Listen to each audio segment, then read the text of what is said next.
Hello everyone, क्या हाल चाल है मेरे प्यारे प्यारे जीव जंतुओं। सर सब बढ़िया, सब मजे में। दोस्तों, हम लोग आज टैक्स का एक बहुत ही बेहतरीन चैप्टर स्टार्ट करने वाले हैं जो कि आपके एग्जामिनेशन में 15 मार्क्स का पूछेगा।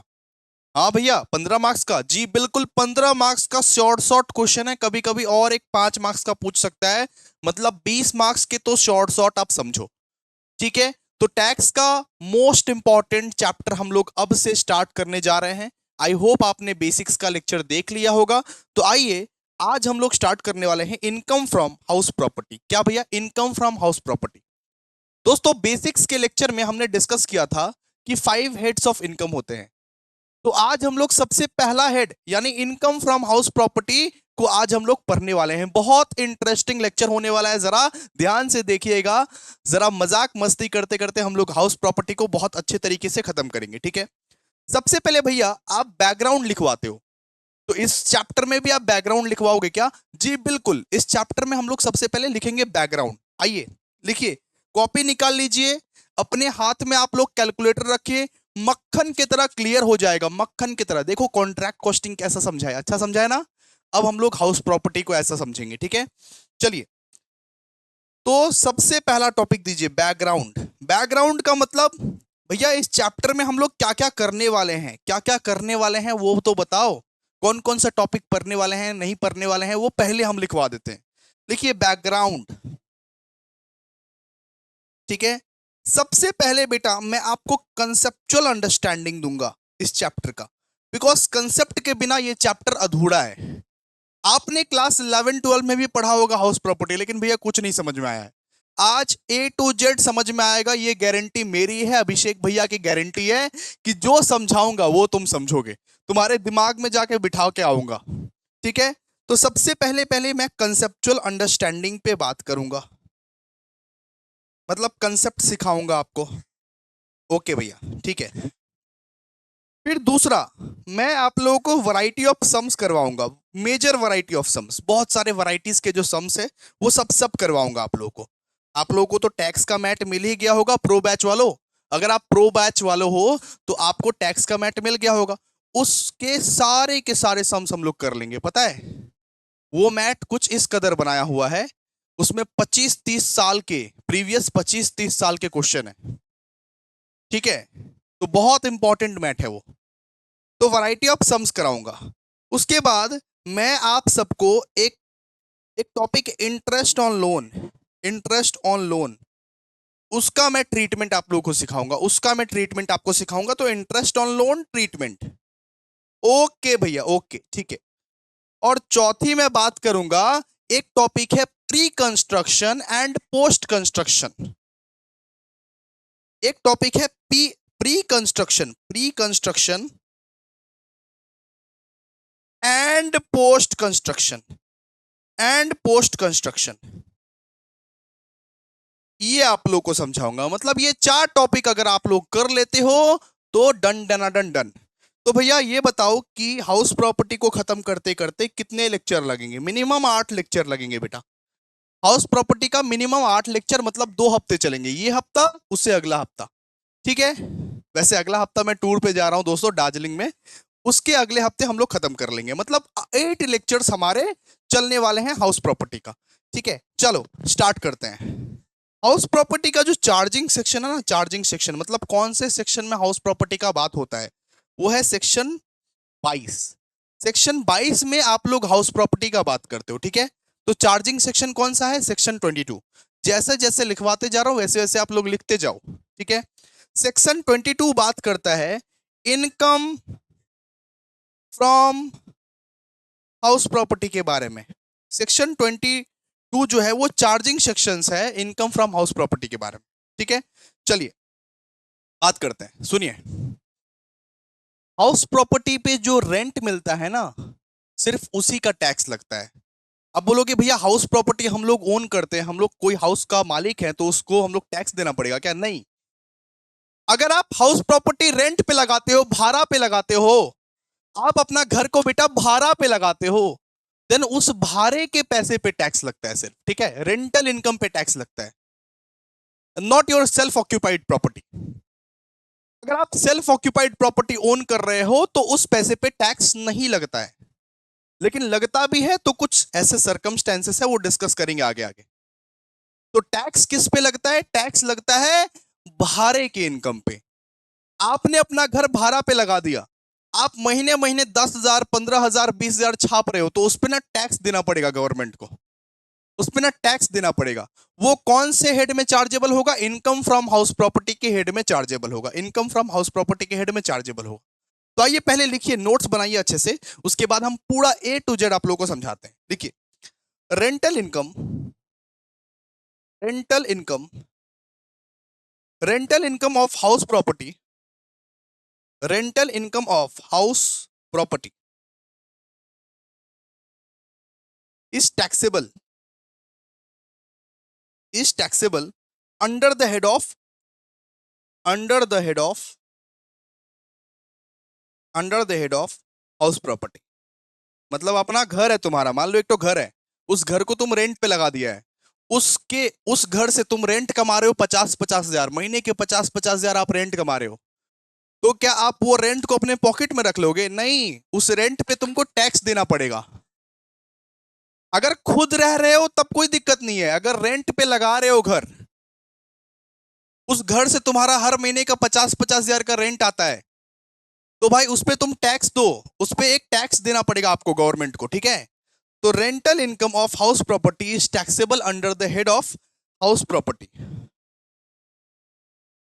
Is taxable under the head of house property. फिर लिखिए, if the following two conditions are satisfied. भैया टैक्सेबल तभी होगा जब ये दो कंडीशन सेटिस्फाइड हो। If the following two conditions are satisfied.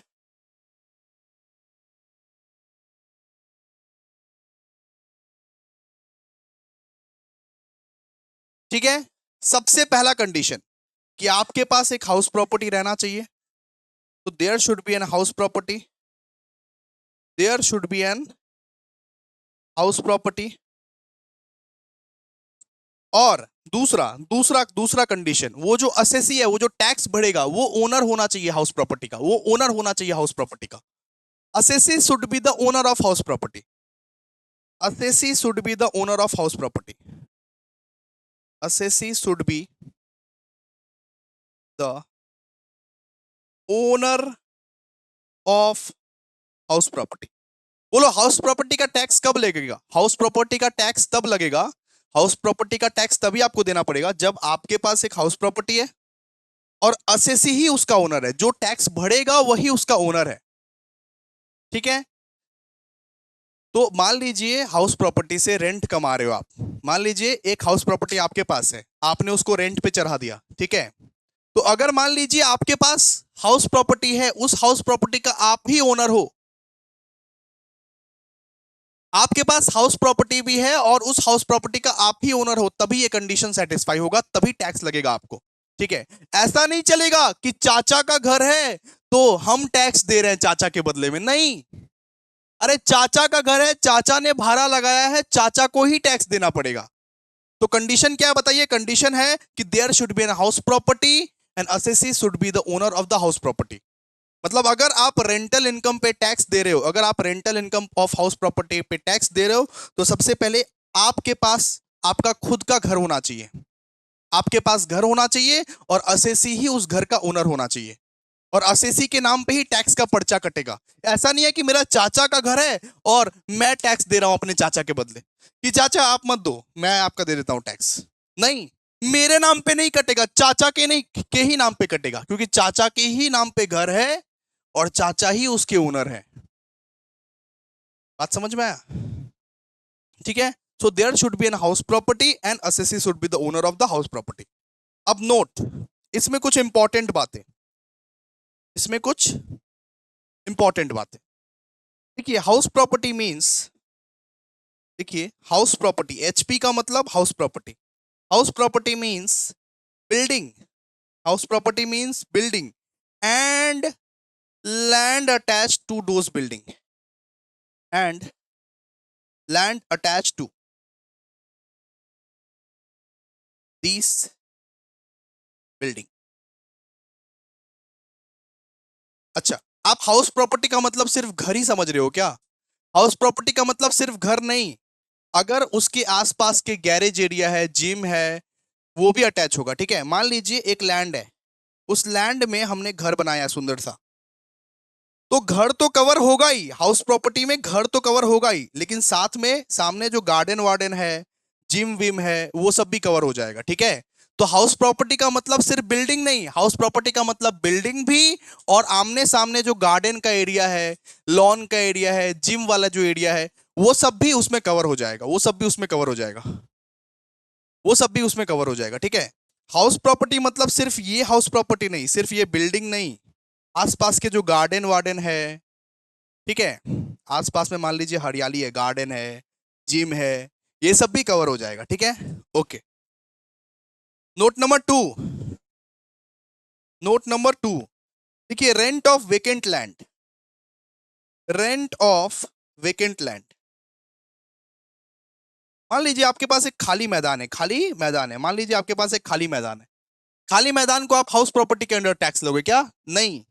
अगर आपके पास एक वेकेंट लैंड है मेरे बच्चे, आपके पास एक खाली मैदान है, तो वो टैक्सेबल होगा under the head of income from other sources या PGBP.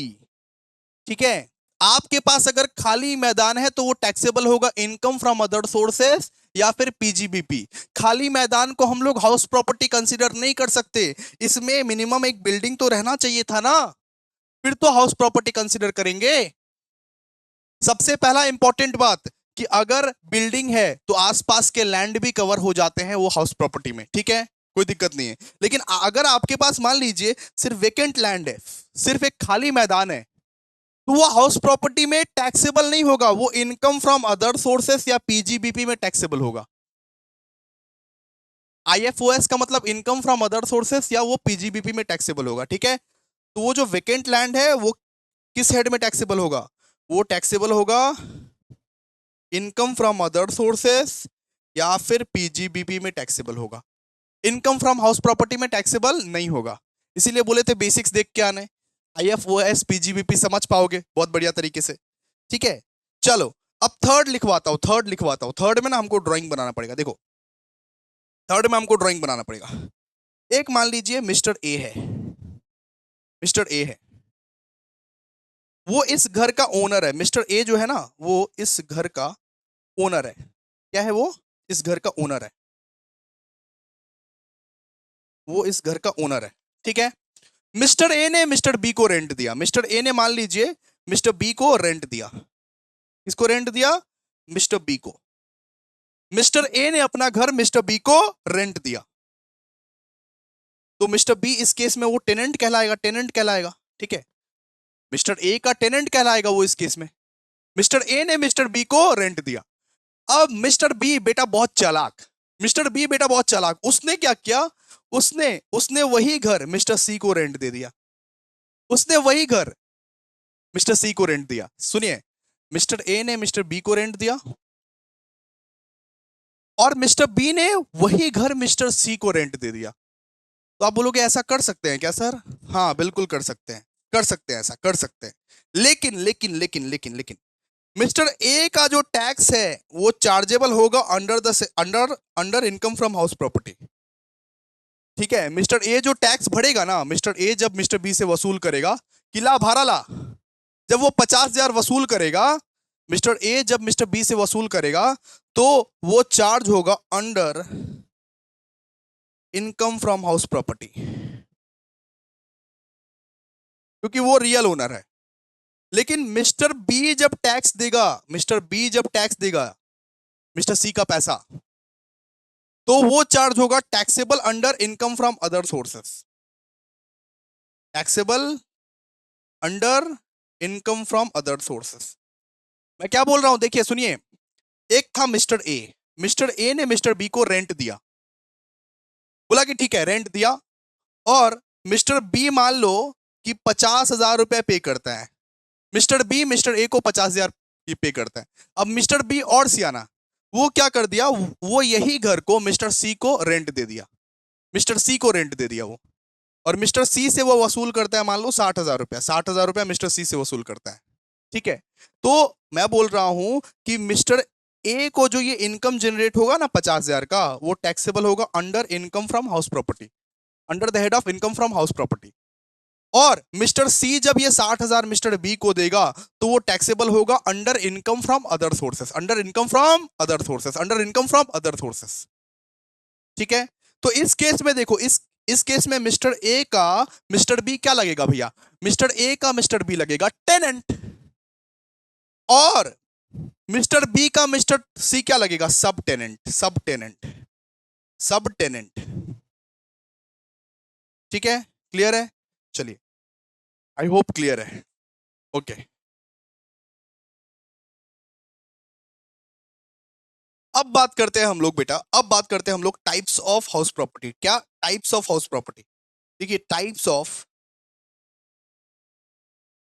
House property very very very important, आपको सुनना पड़ेगा। टाइप्स ऑफ हाउस प्रॉपर्टी, आपको पता है कि टाइप्स ऑफ हाउस प्रॉपर्टी कितना है? एक होता है बेटा, एक होता है सेल्फ ऑक्यूपाइड प्रॉपर्टी, और एक होता है लेट आउट प्रॉपर्टी। ठीक है, मैं क्या बोला, एक होता है लेट आउट प्रॉपर्टी जिसको आप भाड़ा पे लगाते हो, एक होता है आपका खुद का प्रॉपर्टी जिसमें आप लोग खुद रहते हो, जिसमें आप लोग खुद रहते हो। आपके पास होगा ना घर, एक बिल्डिंग होगा जिसमें आप खुद रहते हो, और एक दूसरा दूसरा बिल्डिंग भी लेके रखे होंगे पापा जिसको आप भाड़ा लगा के रखते हो। तो एक आपके पास रहता है बेटा लेट आउट प्रॉपर्टी, एक रहता है आपके पास self occupied property, self occupied property. ठीक है, जरा समझिएगा, आप लोग जरा समझिएगा। हम बात करें टाइप्स ऑफ हाउस प्रॉपर्टी का, एक रहता है आपके पास लेट आउट प्रॉपर्टी, एक रहता है self occupied property. Late out property मतलब जिस घर को तूने भाड़ा लगाया हुआ है, जिस घर को तूने भाड़ा लगाया हुआ है। और सेल्फ ऑक्यूपाइड प्रॉपर्टी मतलब जिस घर में हम लोग रहते हैं, पूरा फैमिली रहते हैं, उसको बोलते हैं सेल्फ ऑक्यूपाइड प्रॉपर्टी। ठीक है, तो याद रखिएगा बेटा, जिस घर को तूने भाड़ा लगाया है, जिस घर से तेरा पैसा आ रहा है, रेंट आ रहा है, जिस घर से तुमको रेंटल इनकम आ रहा है, वो ऑलवेज टैक्सेबल होता है। ठीक है, इस घर से क्या आता है तुमको, रेंटल इनकम आता है ना, रेंट वसूल करता है ना, इस घर से आपका रेंटल इनकम आता है, लेट आउट प्रॉपर्टी। जिस घर को तूने भाड़ा लगाया है वो हमेशा टैक्सेबल है, हमेशा टैक्सेबल। लिखिए ऑलवेज टैक्सेबल, फटाफट लिखिए ऑलवेज टैक्सेबल। इसमें तुमको टैक्स देना ही पड़ेगा। और बात करते हैं अब सेल्फ ऑक्यूपाइड प्रॉपर्टी का, बात करते हैं सेल्फ ऑक्यूपाइड प्रॉपर्टी का। तो सेल्फ ऑक्यूपाइड प्रॉपर्टी के दो टाइप्स है, सुनिए, सेल्फ ऑक्यूपाइड प्रॉपर्टी के भी दो टाइप्स है। सबसे पहला लिखिए सेल्फ ऑक्यूपाइड प्रॉपर्टी, सबसे पहला लिखिए self occupied property for residence. मतलब एक ऐसा घर रहता है जहां पे आप लोग रहते हो, उधर आप लोगों को टैक्स नहीं देना है। ठीक है, एक ऐसा घर रहता है जहां पे आप लोग रहते हो, और एक ऐसा सेल्फ ऑक्यूपाइड प्रॉपर्टी रहता है जहां पे आप लोग बिजनेस करते हो, है ना। ये मान लो ये जो घर है ना, ये घर मेरा बिजनेस करने वाला घर है। ऐसा भी तो कोई करता है कि मैं प्रॉपर्टी ओन किया हूं और यहां पे मैं बिजनेस करता हूं। तो एक सेल्फ ऑक्यूपाइड प्रॉपर्टी रहता है रेसिडेंस के लिए, और दूसरा सेल्फ ऑक्यूपाइड प्रॉपर्टी रहता है बिजनेस करने के लिए। दूसरा सेल्फ ऑक्यूपाइड प्रॉपर्टी जो रहता है उसमें आप लोग क्या करते हो, बिजनेस करते हो। सुनो सुनो सुनो सुनो सुनो, इंपॉर्टेंट इंपॉर्टेंट कंसेप्ट, कि अगर आप सेल्फ ऑक्यूपाइड प्रॉपर्टी में बिजनेस कर रहे हो या फिर प्रोफेशन कर रहे हो, बिजनेस कर रहे हो या फिर कोई प्रोफेशनल सर्विस दे रहे हो, अगर आप अपने सेल्फ ऑक्यूपाइड प्रॉपर्टी में, मतलब मैंने एक प्रॉपर्टी खरीदा जहां पे मैं ट्यूशन पढ़ाता हूं, मैंने एक प्रॉपर्टी खरीदा जहां पे मैं क्लाइंट को सर्विस देता हूं, तो उसको ना हमेशा क्या करना, इग्नोर करना। उसका टैक्स वैक्स कुछ नहीं कटेगा, इग्नोर करना। इसमें लिख दो, अगर आपका सेल्फ ऑक्यूपाइड प्रॉपर्टी है, अगर आपका सेल्फ ऑक्यूपाइड प्रॉपर्टी है दोस्तों, अगर आपने एक प्रॉपर्टी खरीदा है जहां पे आप बिजनेस या फिर प्रोफेशन करते हो, तो उसको जस्ट इग्नोर करना है आपको, उस पर कोई टैक्स नहीं लगेगा। Just ignore like your relatives call, जैसे आप अपने रिलेटिव का कॉल नहीं उठाते हो, रिलेटिव के कॉल को इग्नोर करते हो, उसी प्रकार आप इग्नोर करो। ठीक है, just ignore like your relatives call. मैंने क्या बोला, कि अगर कोई सेल्फ ऑक्यूपाइड प्रॉपर्टी है जहां पे आप बिजनेस या प्रोफेशन करते हो, वो इस हेड में टैक्सेबल नहीं होगा, वो पीजीबीपी के हेड में टैक्सेबल होगा। इसीलिए इस हेड में आप इग्नोर कर लेना उसको, just ignore like your relatives call, ठीक है। लेकिन अगर कोई सेल्फ ऑक्यूपाइड प्रॉपर्टी है फॉर रेसिडेंस पर्पस के लिए, अगर कोई सेल्फ ऑक्यूपाइड प्रॉपर्टी है जहां पे आप लोग रहते हो, जहां पे आप लोग रहते हो, हम साथ साथ हैं, तो देखिए, अगर कोई सेल्फ ऑक्यूपाइड प्रॉपर्टी है जहां पे आप लोग क्या करते हो, रहते हो, तो अप टू टू एसओपीज मतलब 2 सेल्फ ऑक्यूपाइड प्रॉपर्टी तक आपका टैक्स जो है वो माफ है, कुछ टैक्स नहीं लगेगा, ठीक है, कुछ टैक्स नहीं लगेगा। लेकिन आपका अगर 2 से ज्यादा सेल्फ ऑक्यूपाइड प्रॉपर्टी है, मतलब मान लीजिए कि कोलकाता शहर में एक तो मेरा रूबी में घर है, एक तो मेरा गोड़ियाहाट में घर है, एक तो मेरा बालीगंज में घर है, एक तो मेरा लेक गार्डन्स में घर है, एक तो मेरा लॉर्ड्स में घर है, और सब फाका फाका है। एक तो घर में हम ब्रेकफास्ट करते हैं, एक तो घर में हम लंच करते हैं, एक तो घर में हम डिनर करते हैं, एक तो में हम इवनिंग स्नैक्स करते हैं। तो ऐसा बोलती है गवर्नमेंट कि 4-5 घर तुम लेके रखे हो और सबको सेल्फ ऑक्यूपाइड बना के रखे हो, तो ऐसा ना चलवे। अप टू 2 एसओपीज तक आपका एग्जेम्प्ट है, मतलब 2 सेल्फ ऑक्यूपाइड घर आप रख सकते हो, कोई दिक्कत नहीं, 2 सेल्फ ऑक्यूपाइड प्रॉपर्टी है, ठीक है, कोई दिक्कत नहीं, कोई टैक्स नहीं लगेगा। लेकिन लेकिन मोर देन 2 एसओपीज है, मान लो मोर देन 2 एसओपीज है, more than 2 self occupied property है, अगर आपका 2 सेल्फ ऑक्यूपाइड प्रॉपर्टी से ज्यादा है, तो सुनो, 2 सेल्फ ऑक्यूपाइड प्रॉपर्टी पे तो एग्जेम्प्ट है, अप टू 2 एसओपीज एग्जेम्प्ट, और रिमेनिंग पे आपको टैक्स देना पड़ेगा। रिमेनिंग को एज्यूम कर लिया जाएगा कि ये लेट आउट है, रिमेनिंग को एज्यूम कर लिया जाएगा कि ये लेट आउट है, deemed to be let out, deemed to be let out, deemed to be let out, ठीक है। तो बात समझिए ना, आप लोग बात समझिए ना, सुनिए, आपका सेल्फ ऑक्यूपाइड प्रॉपर्टी है जहां पे आप बिजनेस करते हो, तो उसको इग्नोर करना, कुछ मत करना उसका। सेल्फ ऑक्यूपाइड प्रॉपर्टी है, मान लो उसको उसमें आप बिजनेस करते हो, तो ऑलरेडी आप पीजीबीपी में टैक्स दे रहे हो, ऑलरेडी आप पीजीबीपी के हेड में आप टैक्स दे रहे हो, प्रॉफिट और gains of business and professions में आप टैक्स दे रहे हो उसका, उसको इग्नोर करना, उसको इग्नोर करना।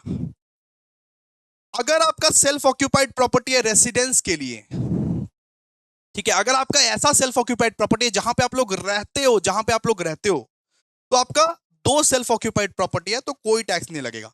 लेकिन अगर 2 से ज्यादा है, तो मान लो कि 5 सेल्फ ऑक्यूपाइड प्रॉपर्टी है, 5 सेल्फ ऑक्यूपाइड प्रॉपर्टी, अभिषेक सर के 5 घर, अभिषेक सर के 5 घर, मान लो ब्रेकफास्ट ब्रेकफास्ट में एक घर में करता हूं, लंच में एक घर में करता हूं, इवनिंग स्नैक्स एक घर में करता हूं, फिर वो डिनर एक घर में करता हूं और सोता एक घर में हूं।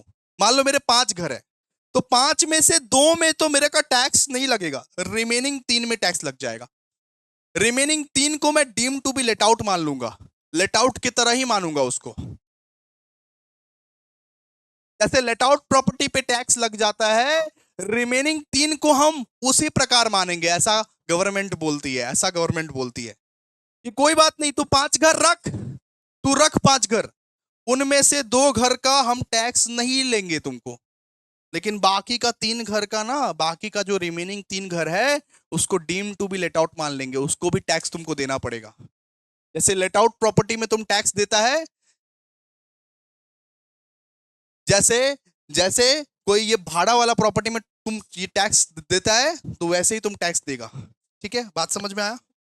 ओके, आइए,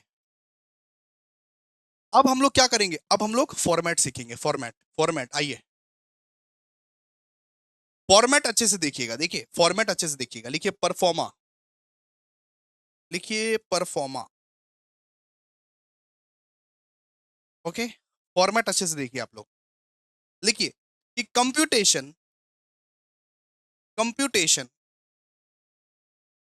of house property, computation of income from house property, computation of income from house property, इस तरीके से पहले लिखोगे, computation of income from house property, ऊपर में हेडिंग इस तरीके से होगा, ठीक है, ओके। और यहां पे लिखोगे प्रीवियस ईयर, प्रीवियस ईयर आपका कौन सा था, प्रीवियस ईयर आपका था 24-25, यहां पे लिखोगे असेसमेंट ईयर कौन सा है, 25-26, 25-26, इस तरीके से आप लोग लिखोगे, ठीक है, इस तरीके से लिखोगे। अच्छा, फिर एक फॉर्मेट आपको बना के सिखा देते हैं कि एसओपी के केस में क्या होगा, एलओपी के केस में क्या होगा, डीएलओपी के केस में क्या होगा। एसओपी का मतलब क्या sir, self occupied property, LOP का मतलब लेट आउट प्रॉपर्टी, और डीएलओपी के मतलब deem to be let out property. चलिए आइए देखिए फॉर्मेट बना के सिखा दे रहे हैं।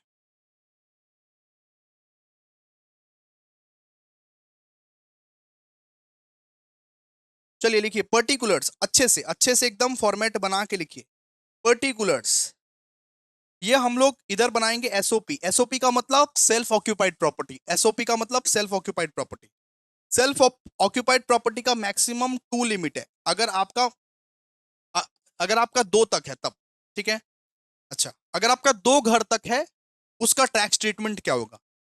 हम लोग फिर लिखेंगे एलओपी। एलओपी का मतलब सर लेट आउट प्रॉपर्टी। अगर लेट आउट प्रॉपर्टी है, late out property is always taxable. अगर आपका लेट आउट प्रॉपर्टी है, अगर आप किसी को भाड़ा वारा देते हो तो हमेशा टैक्सेबल है। और थर्ड लिखिए डीएलओपी, मतलब जो property deem to be let out है। मैंने पढ़ाया था ना कि अगर तेरे पास 2 घर है तो उसका तो भैया कोई दिक्कत नहीं, उसका तो टैक्स एग्जेम्प्ट हो जाता है। अगर तेरे पास मोर देन 2 एसओपीस है तो अप टू 2 एसओपीस, आपका टैक्स एग्जेम्प्ट है। और रिमेनिंग पे deem to be let out. अगर अगर 5 घर है तो 2 एसओपीस पे तो टैक्स लगेगा ही नहीं, एग्जेम्प्ट है। लेकिन बाकी के 3 जो है उसको लेट आउट मान लिया जाएगा, लेट आउट मान लिया जाएगा, उसको लेट आउट मान लिया जाएगा।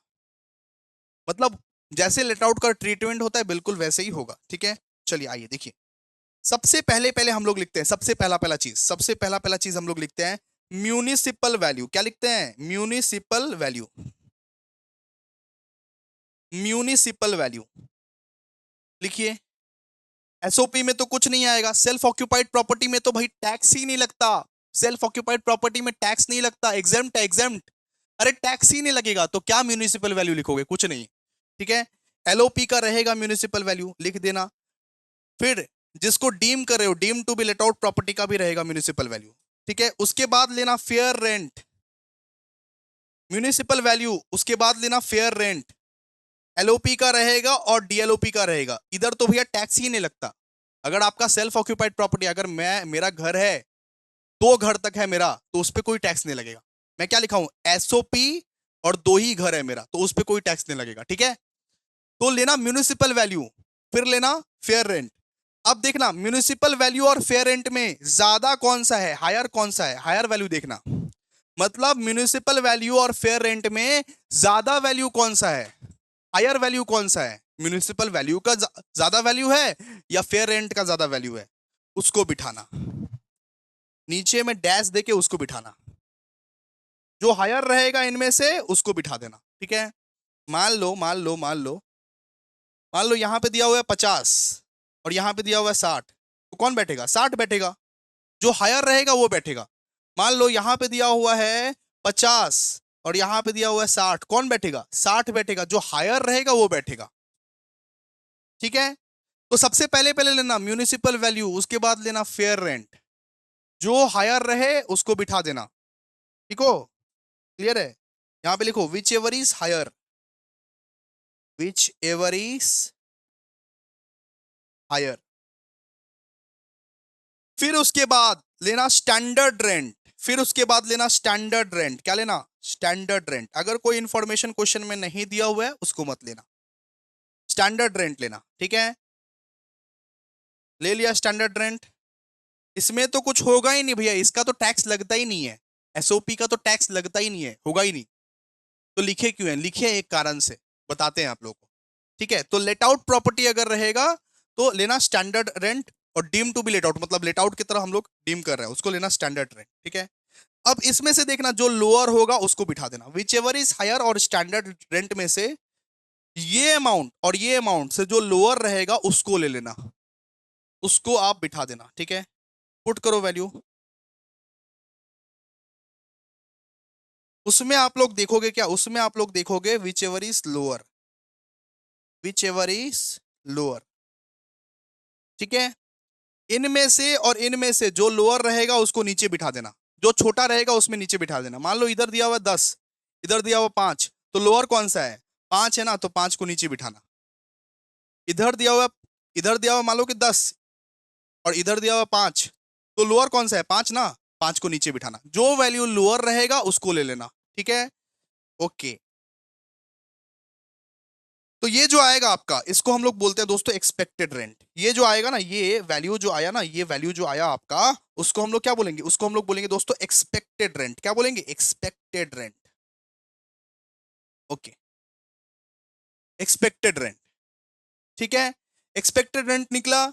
उसके बाद देखो, उसके बाद आप लोग लेना एक्चुअल रेंट। क्या लेना? Actual rent. क्वेश्चन में दिया हुआ रहेगा एक्चुअल रेंट। एक्चुअल रेंट इसका रहेगा और इसका नहीं रहेगा, बिकॉज ये तो deem to be let out है। हमने कभी इसके लिए रेंट ही नहीं दिया। Deem to be let out है ना। जिस सेल्फ ऑक्यूपाइड प्रॉपर्टी, जो सेल्फ ऑक्यूपाइड प्रॉपर्टी खाली है उसको deem to be let out मान लिया गया है, लेट आउट के जैसा मान लिया गया है। तो एक्चुअल रेंट कभी हमने दिया होगा उसका? एक्चुअली में रेंट हमने कभी दिया होगा? नहीं दिया होगा ना, तो ये खाली रहेगा। ठीक है, इनमें से हम लोग देखते हैं एक्सपेक्टेड रेंट और एक्चुअल रेंट में से हम लोग देखते हैं जो हायर रहेगा उसको बिठा देना, विच एवर इज हायर। ठीक है, फिर रिवाइज करा दूंगा, कोई दिक्कत नहीं है आप लोगों का। जो हायर रहेगा, जो हायर वैल्यू रहेगा उसको आप बिठा देना, जो हायर वैल्यू रहेगा उसको आप बिठा देना। ठीक है, कोई दिक्कत नहीं है। चलो सर, ठीक है, कोई दिक्कत नहीं।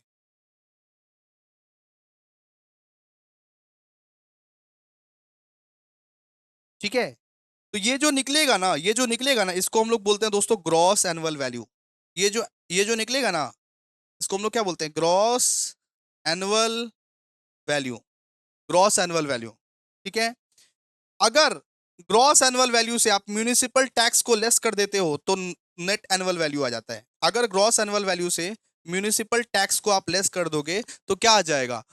Net annual value. Municipal tax paid, municipal tax paid. अगर इसको आप लेस कर देते हो तो क्या आता है बेटा? आता है फिर नेट एनुअल वैल्यू। क्या आता है? Net annual value.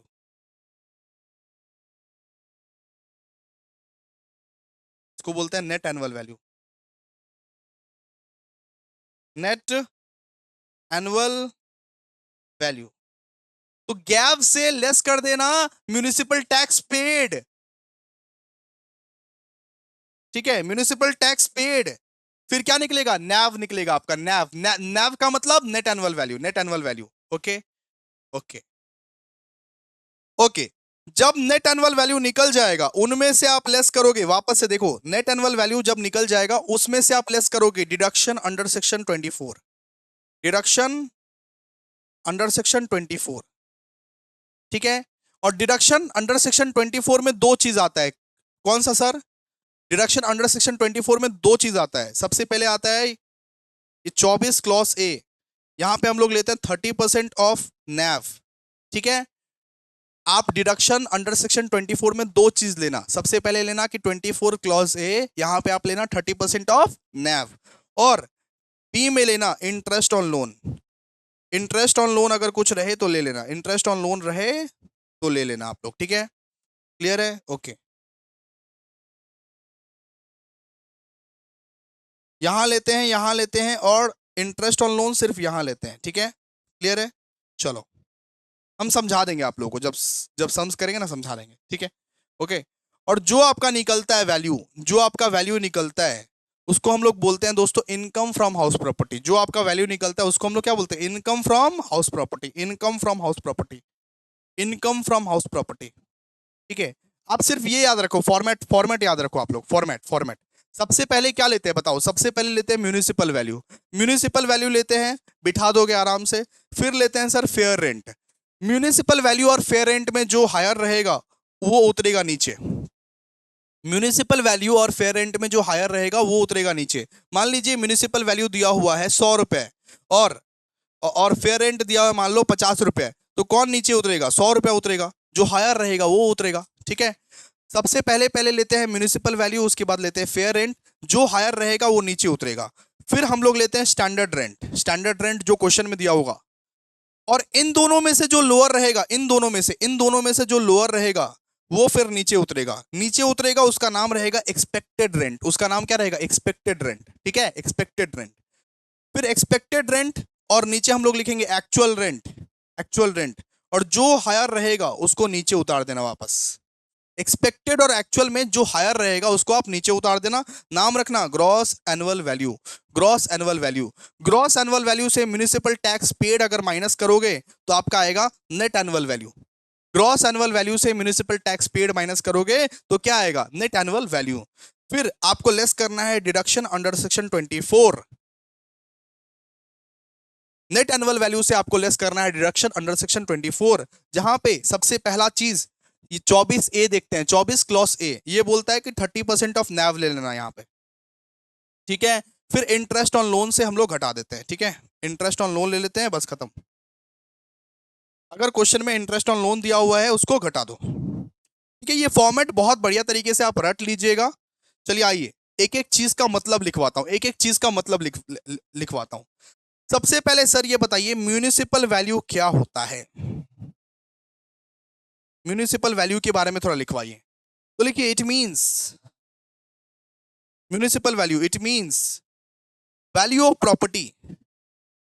Value of property, it means value of property as per municipal record. क्यों? कि म्यूनिसिपल रिकॉर्ड्स के अंतर्गत जो म्यूनिसिपैलिटी रहता है तुम्हारा, उसके रिकॉर्ड्स के अंतर्गत तुम्हारा बिल्डिंग का दाम कितना है, अरे तुम्हारा बिल्डिंग का वैल्यू कितना है, उसको बोलते हैं हम लोग म्यूनिसिपल वैल्यू। कि म्यूनिसिपल, क्यों? कि तुम्हारे जो म्यूनिसिपैलिटी है उसके अंतर्गत तुम्हारे प्रॉपर्टी का वैल्यू कितना है, तुम्हारा जो म्यूनिसिपैलिटी है उसका अंतर्गत तुम्हारा प्रॉपर्टी का वैल्यू कितना है, उसको हम लोग क्या बोलते हैं? Municipal value. फिर हम लोग बात करेंगे दोस्तों फेयर रेंट के बारे में। किसके बारे में बात करेंगे फिर हम लोग? फेयर रेंट के बारे में बात करेंगे। फेयर रेंट क्या होता है? फेयर रेंट क्या होता है? लिखिए it means rent of similar property in same locality. Rent of similar property in same locality, मतलब एकदम सेम सेम प्रॉपर्टी मेरे जैसा अगर सेम लोकेलिटी में किसी का हो, उसका रेंट कितना है, उसका रेंट कितना है, उसको हम लोग बोलते हैं दोस्तों फेयर रेंट। उसको हम लोग बोलते हैं फेयर रेंट। ठीक है, उसको उसको हम लोग क्या बोलते हैं? Fair rent. It means rent of similar property in same locality, in same locality, it is known as reasonable rent. मतलब ये इस लोकेलिटी का रेंट है। आप लोग कोई भी लोकेलिटी में रहते हो ना, जैसे मैं साउथ सिटी के लोकेलिटी में रहता हूँ, यहाँ पे 15,000 करके रेंट रहता है। यहाँ पे अगर आप 2 BH के घर लेना चाहते हो, यहाँ पे 15,000 करके रेंट लगता है। तो अंदाजा लगता है ना कि सिमिलर सिमिलर प्रॉपर्टी का रेंट कितना कितना लगता है। आप अगर मान लो जोका साइड में रहते हो तो वहां पे मान लो कि 8 या 10 हजार में 2 BH के मिल जाता है। तो अपना अपना इलाका में अपना अपना फेयर रेंट रहता है नॉर्मली। ठीक है, it means rent of similar property in same locality, it is known as reasonable rent. It is known as reasonable rent. फिर स्टैंडर्ड रेंट क्या होता है? स्टैंडर्ड रेंट, स्टैंडर्ड रेंट मतलब मैक्सिमम कितना आप रेंट वसूल सकते हो। अब कोई मालिक आके बोल दिया कि हम इस घर को 50,000 में रेंट देंगे, हालांकि उस घर का रेंट मैक्सिमम टू मैक्सिमम 10-15 हजार होना चाहिए। मान लो एक घर का रेंट मैक्सिमम टू मैक्सिमम 10-15 हजार होना चाहिए, उस घर का मालिक बोल रहा है कि हम 50,000 में रेंट देंगे, ये ना छोलबे, ऐसा नहीं चलेगा। स्टैंडर्ड रेंट मतलब मैक्सिमम टू मैक्सिमम कितना रेंट आप रख सकते हो, स्टैंडर्ड रेंट उसको बोलते हैं।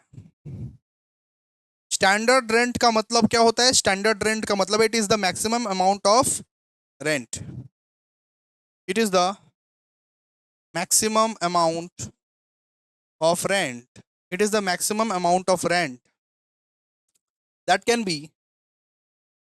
that can be legally recovered by the owner, by the owner from tenant। ठीक है, तो स्टैंडर्ड रेंट का मतलब क्या हो गया कि मैक्सिमम अमाउंट ऑफ रेंट कितना लीगली हम रिकवर कर सकते हैं, उसको हम लोग क्या बोलते हैं, standard rent. Next, actual rent. Actual rent का मतलब क्या होता है, एक्चुअल रेंट का मतलब, एक्चुअल रेंट मतलब एक्चुअली रेंट कितना रिसीव किए हो। एक्चुअल रेंट आप इस फॉर्मूले से निकालना है, rent received plus rent receivable minus unrealised rent, minus unrealised rent. मतलब एक्चुअल रेंट हम लोग इस तरीके से निकालते हैं, कितना रेंट हम ऑलरेडी रिसीव कर लिए एक साल में, कितना रिसीव करने वाले हैं, और कितना रिसीव नहीं कर पाएंगे, अभी कितना रिसीव नहीं कर पाएंगे। ठीक है, मान लो कि एक साल में 12 महीने होते हैं, एक साल में 12 महीने होते हैं, मान लो एक साल में हमको 2 महीने का रेंट नहीं मिला, एक साल में मान लो कि हमको 2 महीने का रेंट नहीं मिला, और 4 महीने का रेंट हम रिसीव कर चुके हैं। अब रिसीवेबल कितना है, 6 महीने का, 6 महीने का। तो rent received plus rent receivable minus unrealised rent अगर करोगे तो एक्चुअल रेंट पता चल जाएगा, कितना रेंट हमने रिसीव कर लिया, कितना रेंट हमें रिसीव करना बाकी है, और कितना रेंट हम रिसीव कभी जिंदगी में अब नहीं कर पाएंगे, वो धोखा दे दिया हमको जो रेंट पे था, इसको बोलते हैं अनरियलाइज्ड रेंट। तो rent received plus rent receivable minus unrealised rent अगर करोगे तो आपका एक्चुअल रेंट निकल जाएगा। अच्छा भैया ये बोलिए कि म्यूनिसिपल टैक्स क्या होता है, म्यूनिसिपल टैक्स, इसका कुछ रूल समझा दीजिए। तो म्यूनिसिपल टैक्स के बारे में आप लोग लिखिए, म्यूनिसिपल टैक्स के बारे में लिखिए। म्यूनिसिपल टैक्स का मतलब होता है प्रॉपर्टी टैक्स भी बोलते हो आप लोग, प्रॉपर्टी टैक्स। आप लोग सुने नहीं हो क्या, property, property tax, property tax भी बोलते हैं इसको, हाउस टैक्स भी बोलते हैं कहीं कहीं इसको, ठीक है, और लोकल टैक्स भी बोलते हैं कहीं कहीं इसको, इसको बोलते हैं म्यूनिसिपल टैक्स। ठीक है, जैसे कोलकाता में प्रॉपर्टी टैक्स बोला जाता है, कोई कोई जगह पे इसको property tax, house tax, local tax ये सब बोला जाता है। ठीक है, it is allowed, it is allowed, it is allowed on payment basis, it is allowed on payment basis. अगर ओनर पे करता है तो अलाउ होगा म्यूनिसिपल टैक्स, ओनर अगर नहीं पे करता है तो अलाउ नहीं होगा, याद रखिएगा। अगर मैं पे करता हूं म्यूनिसिपल टैक्स तो अलाउ होगा, मैं नहीं पे करता हूं तो अलाउ नहीं होगा। अगर ओनर पे करता है म्यूनिसिपल टैक्स तो अलाउ होगा, नहीं करता है म्यूनिसिपल टैक्स पे तो अलाउ नहीं होगा, नहीं मत मत लेना उसको। ठीक है, it is allowed on payment basis, लिखिएगा, लिखिएगा, पे करते हो तो अलाउड होगा, पे करते हो तो अलाउड होगा, नहीं करते हो तो अलाउड नहीं होगा, तो नहीं होगा। मतलब अगर आप म्यूनिसिपल टैक्स पे करते हो, अगर आपके पापा आपके दादाजी पे करते हुए आ रहे हैं म्यूनिसिपल टैक्स तो अलाउ होगा, नहीं करते हो तो अलाउ नहीं होगा। ऐसा है म्यूनिसिपल टैक्स का रूल। ठीक है, म्यूनिसिपल टैक्स किसको किसको पे करना होता है, जो पे करते हुए आ रहा है उसके लिए अलाउ होगा, जो नहीं करते हुए आ रहा है उसको अलाउ नहीं होगा। ठीक है, इतना आप लोग बेसिक्स आप लोगों को दे दिए। चलिए अब सम्स करते हैं, एक दो तो सम्स करते हैं, फिर समझ जाइएगा, आप लोग ऑटोमेटिकली समझ जाइएगा कैसे सम्स करना है। आइए, ओके आइए, ये सम पे आइए आप लोग। ठीक है, यहाँ पे देखिए क्या दिया हुआ है, आराम से हम लोग बनाते हैं ये सम को, अच्छे से, अच्छे से हम लोग ये सम को बनाएंगे। ठीक है, चलिए आइए, आइए, चलिए देखिए, यहाँ पे दिया हुआ है Jayashree owns 5 houses in India, all of which are let out, compute the gap of each house, the information given below. ठीक है, ये हम लोग कंसेप्ट बिल्डिंग क्वेश्चन कर रहे हैं, ये आपको मैट में नहीं मिलेगा। फटाफट से क्वेश्चन को पहले उतार लो, फटाफट से क्वेश्चन को पहले कॉपी कर लो। कंसेप्ट बिल्डिंग क्वेश्चन है ये, कंसेप्ट बिल्डिंग क्वेश्चन। ये क्या है बेटा, कंसेप्ट बिल्डिंग क्वेश्चन, जो आपके कंसेप्ट बिल्ड कर देगा। चलिए आइए फटाफट से, ओके आइए सर। सबसे पहले पहले क्या लिखते हैं सर, सबसे पहले पहले हम लोग लिखते हैं, लिखते हैं सोल्यूशन, उसके बाद यहां लिखते हैं computation, computation of income from house property, income from house property. तो computation from income from house property ऐसे करके लिखते हैं। देखो तो क्वेश्चन में कितना कितना कितना कितना तो घर है, क्वेश्चन में देखो तो कितना टो घर है, 5 टो घर है, तो 5 टो कॉलम बनाओ। कितना? 5 टो कॉलम बनाएगा, ठीक है, 5 टो कॉलम। ओके, यहां पे उसका नाम लिख देगा मिसेस जयश्री, और यहां पे लिखेगा प्रीवियस ईयर। प्रीवियस ईयर कितना है? प्रीवियस ईयर 23-24 है, और असेसमेंट ईयर कितना है? सॉरी, प्रीवियस ईयर 24-25 है। प्रीवियस ईयर 24-25 है, असेसमेंट ईयर क्या है? 25-26। इस तरीके से लिख देना, ठीक है। चलो देखो, ओके आइए लिखिए। इस तरीके से आप लोग पूरा 5 कॉलम बनाओगे, 5 कॉलम, 5 टो कॉलम बनाओगे। 1 2 3 4 5, ठीक है।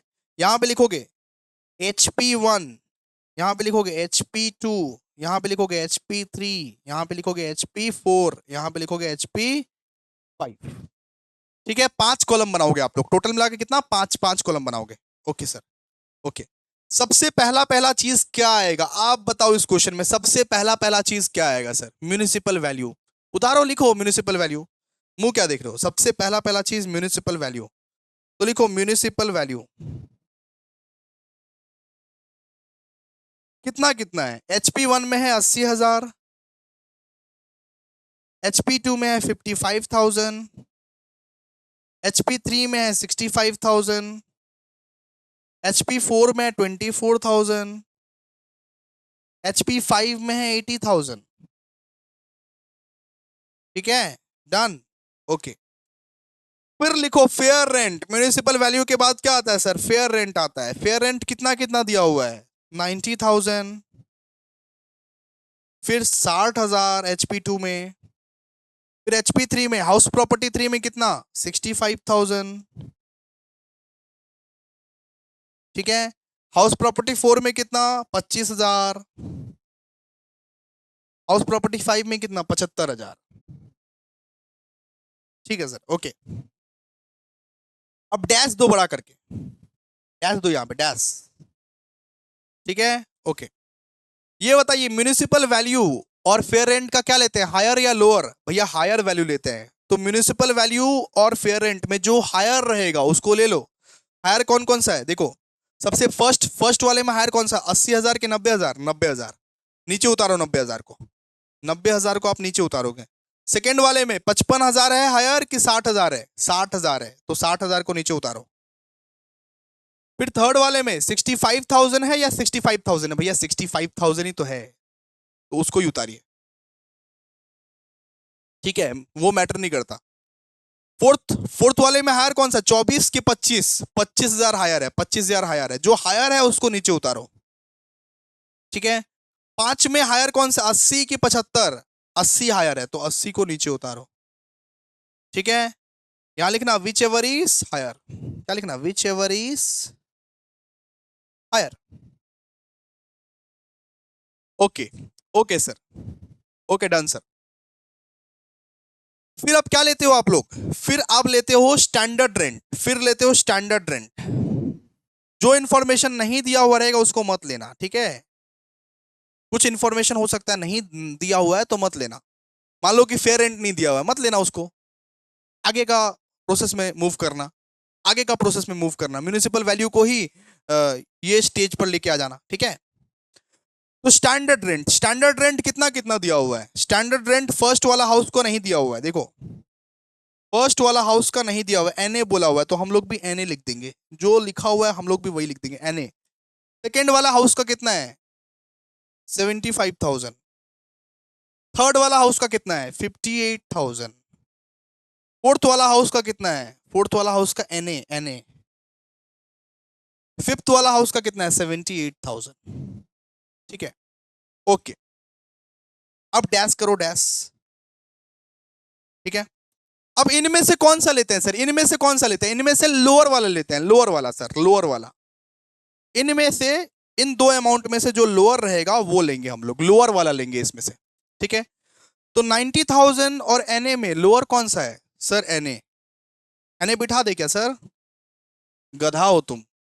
अगर एनए दिया हुआ है, मान लो कि कोई अमाउंट नहीं दिया हुआ है, फिर भी आपको अमाउंट चाहिए इसमें, एनए दिया हुआ है, इसका मतलब ये नहीं कि लोअर है उसी को बिठा दो जीरो।